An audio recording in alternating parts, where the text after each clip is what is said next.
Prince Caspian, Chapter 6, The People that Lived in Hiding. Now began the happiest times that Caspian had ever known. On a fine summer morning, when the dew lay on the grass, he set off with Badger and the two dwarfs, up through the forest to a high saddle in the mountains, and down onto their sunny southern slopes, where one looked across the green wolds of Archenland. "We will go first to the three bulgy bears," said Trumpkin. They came in a glade to an old hollow oak tree covered with moss, and Truffle Hunter tapped with his paw 3 times on the trunk, and there was no answer. Then he tapped again, and a woolly sort of voice from inside said, "Go away. It's not time to get up yet." But when he tapped the 3rd time, there was a noise like a small earthquake from inside, and a sort of door opened, and out came 3 brown bears, very bulgy indeed, and blinking their little eyes. And when everything had been explained to them, which took a long time because they were sleepy, they said, just as Truffle Hunter had said, that a son of Adam ought to be king of Narnia, and all kissed Caspian, very wet, snuffly kisses they were, and offered him some honey. Caspian did not really want honey without bread at that time in the morning, but he thought it polite to accept. It took him a long while afterwards to get unsticky. After that they went on till they came among tall beech trees, and Truffle Hunter called out, "Pat-a-twig, pat-a-twig, pat-a-twig," and almost at once, bounding down from branch to branch till he was just above their heads, came the most magnificent red squirrel that Caspian had ever seen. He was far bigger than ordinary dumb squirrels, which he had sometimes seen in the castle gardens. Indeed, he was nearly the size of a terrier, and at the moment you looked in his face, you saw that he could talk. Indeed, the difficulty was to get him to stop talking, for like all squirrels, he was a chatterer. He welcomed Caspian at once and asked if he would like a nut, and Caspian said thanks, he would, but Pat-a-twig went bounding away to fetch it. Truffle Hunter whispered in Caspian's ear, "Don't look. Look the other way. It's very bad manners among squirrels to watch anyone going into his store, or to look as if you want to know where it is." Then Pat-a-twig came back with the nut, and Caspian ate it, and after that Pat-a-twig asked him if he could take any messages to any other friends. "For I can go nearly everywhere without setting foot on the ground," he said. Truffle Hunter and the dwarves thought this a very good idea, and gave Pat-a-twig messages to all sorts of people with queer names, telling them all to come to a feast and council on the dancing lawn at midnight 3 nights ahead. "And you'd better tell the 3 bulges too," added Trumpkin. "We forgot to mention it to them." Next visit was to the 7 brothers of Shuddering Wood. Trumpkin led the way back to the saddle, and then down eastward on the northern slope of the mountain till they came to a very solemn place among the rocks and the fir trees. They went very quietly, and presently Caspian could feel the ground shake under his feet as if someone were hammering down below. Trumpkin went to a flat stone about the size of the top of a water butt and stamped on it with his foot. After a long pause, it was moved away by someone or something underneath, and there was a dark round hole with a good deal of heat and steam coming out of it, and in the middle of the hole was the head of a dwarf, very like Trumpkin himself. There was a long talk here, and the dwarf seemed more suspicious than the squirrel or the bulgy bears had been, but in the end the whole party were invited to come down. Caspian found himself descending a dark stairway into the earth, but when he came to the bottom he saw firelight. It was the light of a furnace. The whole place was a smithy. A subterranean steam ran past it on one side.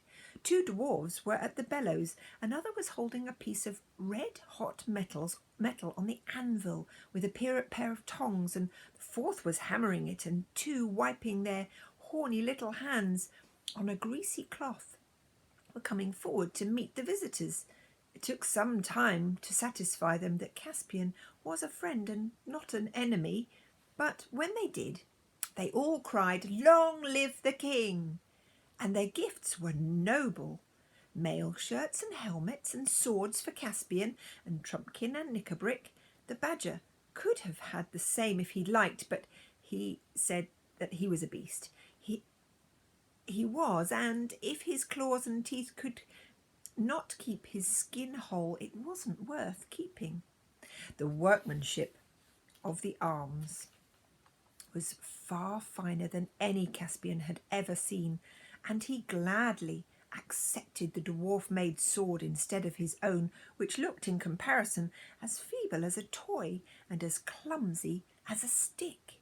The 7 brothers, who were all red dwarfs, promised to come to the feast at Dancing Lawn. A little further on, in a dry rocky ravine, they reached the cave of 5 black dwarfs. They looked suspiciously at Caspian, but in the end the eldest of them said, "If he is against Miraz, we'll have him for king." And the next oldest said, "Shall we go further up for you, up to the crags? There's an ogre or 2 and a hag that we could introduce you to up there." "Certainly not," said Caspian. "I should think not indeed," said Truffle Hunter. "We want none of that sort on our side." Knickerbrick disagreed with this, but Trumpkin and the badger overruled him. It gave Caspian a shock to realise that the horrible creatures out of the old stories were, as well as the nice ones, had some descendants in Narnia still. "We should not have Aslan for our friend if we brought that rabble," said Truffle Hunter, as they came away from the cave of the black dwarfs. "Oh, Aslan," said Trumpkin cheerily, but thoughtfully. "What matters much more is that you wouldn't have me." "Do you believe in Aslan?" said Caspian to Knickerbrick.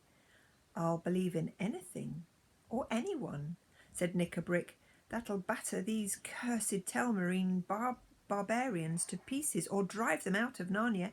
Anyone or anything. Aslan or the White Witch. Do you understand?"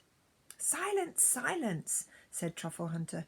"You do not know what you're saying. She was a worse enemy than Miraz and all his race." "Not to dwarves she wasn't," said Knickerbrick. Their next visit was a pleasanter one. As they came lower down, the mountains opened out into a great glen or wooded gorge with a swift river running at the bottom. The open places near the river's edge were a mass of foxgloves and wild roses, and the air was buzzing with bees. Here Truffle Hunter called again, "Glenstorm, Glenstorm!"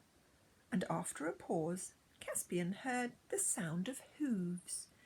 It grew louder till the valley trembled, and at last, breaking and trampling the thickets, there came in sight the noblest creatures that Caspian had yet seen, the great centaur Glenstorm and his 3 sons. His flanks were glossy chestnut, and the beard that covered his broad chest was golden red. He was a prophet and a stargazer, and knew what they had come about. "Long live the king!" he cried. "I and my sons are ready for war. When is the battle to be joined?" Up until now, neither Caspian nor the others had really been thinking about war. They had some vague idea, perhaps, of an occasional raid on some human farmstead, or attacking a party of hunters if it ventured too far into the southern wilds, but in the main they had thought only of living to themselves in the woods and caves and building up an attempt or at old Narnia in hiding. As soon as Glenstorm had spoken, everyone felt much more serious. "Do you mean a real war to drive Miraz out of Narnia?" asked Caspian. "What else?" said the centaur. Why else does your majesty go clad in mail and girth with a sword? It is possible, Glenstorm, said the badger, that the time is right. Said Glenstorm, I watch the skies, badger, for it is mine to watch, as it is yours to remember. The stars have met in the halls of the high heavens, and on earth a son of Adam has once more risen to rule and name the creatures. The hour has struck. Our council at the dancing lawn must be a council of war. He spoke in such a voice that neither Caspian nor the others hesitated for a moment. It now seemed to them quite possible that they might win a war, and quite certain that they must wage one. As it was now past the middle of the day, they rested with the centaurs and ate such food as the centaurs provided, cakes of oaten meal and apples and herbs and wine and cheese. The next place they were to visit was quite near at hand, but they had to go a long way round in order to avoid a region in which men lived. It was well into the afternoon before they found themselves in level fields, warm between hedgerows. There Truffle Hunter called at the mouth of a little hole on a green bank, and out popped the last thing Caspian expected, a talking mouse.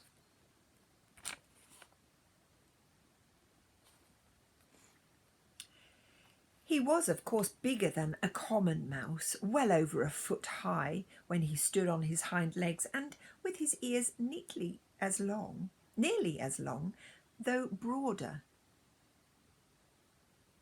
His name was Reepicheep, and he was a gay mouse, and he wore a tiny little rapier at his side and twirled his whiskers as if they were a moustache. There are 12 of us, sire, he said with a dashing and graceful bow, and I place all of the resources of my people unreservedly at your majesty's disposal. Caspian tried hard and successfully not to laugh, but he couldn't help thinking that Reepicheep and all his people could very easily be put in a washing basket and carried home on one's back. It would take too long to mention all the creatures whom Caspian met that day. Shovel the Mole and the 3 hard biters, who were the badgers like Truffle Hunter, Camilo the Hare and Hogglestock the Hedgehog. They rested at last beside a well at the edge of the wide and level circle grass, bordered with tall elms, which now threw long shadows across it, for the sun was setting, the daisies closing, and the rooks flying home to bed. Here they supped on food they had brought with them, and Trumpkin lit his pipe. Knickerbrick was not a smoker. Now, said the badger, if only we could wake the spirits of these trees and this well, we should have done a good day's work. Can't we? Said Caspian. No, said Truffle Hunter, we have no power over them. Since the humans came into the land, felling forests and defiling streams, the dryads and naiads have sunk into a deep sleep. Who knows if they will ever stir again? And that is our great loss on our side. The Telmarines are horribly afraid of the woods, and once the trees moved in anger, our enemies would go mad with fright and be chased out of Narnia as quick as their legs would carry them. What imaginations you animals have, said Trumpkin, who didn't believe in such things. But why stop at trees and waters? Wouldn't it be even nicer if the stones started throwing themselves at old Miraz? The badger only grunted at this, and after that there was such a silence that Caspian had nearly dropped off to sleep when he thought he heard a faint musical sound from the depths of the woods at his back. Then he thought it was only a dream and turned over again, but as soon as his ear touched the ground he felt or heard, it was hard to say which, a faint beating or drumming. He raised his head. The beating noise at once became fainter, but the music returned clearer this time. It was like flutes. He saw that Truffle Hunter was sitting up and staring into the wood. The moon was bright, and Caspian asleep no longer than he thought. Nearer and nearer came the music, a tune wild and yet dreamy, and the noise of many light feet, till at last out from the wood into the moonlight came dancing shapes, such as Caspian had been thinking of all of his life. They were not much taller than dwarfs, but far slighter and more graceful. Their curly heads had little horns. The upper parts of their bodies gleamed naked in the pale light, but their legs and feet were those of goats. "Fawns!" cried Caspian, jumping up, and in a moment they were all around him. It took next to no time to explain the whole situation to them, and they accepted Caspian at once. Before he knew what he was doing, he found himself joining in the dance. Trumpkin, with heavier and jerkier movements, did likewise, and even Truffle Hunter hopped and lumbered about the best he could. Only Knickerbricks stayed where he was, looking on in silence. The fawns footed it all round Caspian to their reedy pipes. Their strange faces, which seemed mournful and merry all at once, looked into his. Dozens of fawns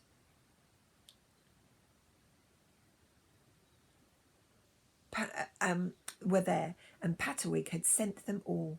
When Caspian awoke next morning, he could hardly believe that it had not all been a dream, but the grass was covered with little cloven hoof marks. And that's the end of the chapter.